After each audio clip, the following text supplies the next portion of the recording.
കോതമംഗലത്ത് കോഴിപ്പിള്ളി തങ്കളം ന്യൂ ബൈപ്പാസിന്റെ നിർമ്മാണ സ്തംഭനം തുടരുന്നു.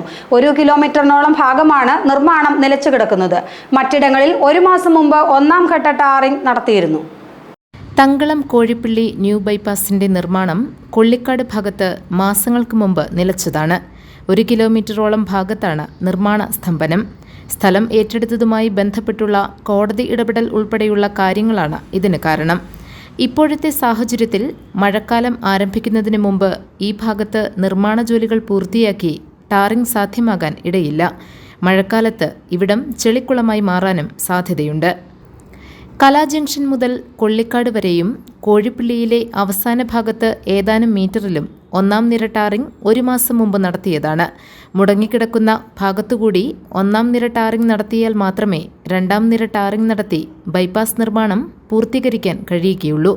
ബൈപ്പാസ് റോഡ് പൂർണ്ണാർത്ഥത്തിൽ യാഥാർത്ഥ്യമാകണമെങ്കിൽ മാസങ്ങളുടെ കാത്തിരിപ്പ് വേണ്ടിവരും. GTV news, Kothamangalam.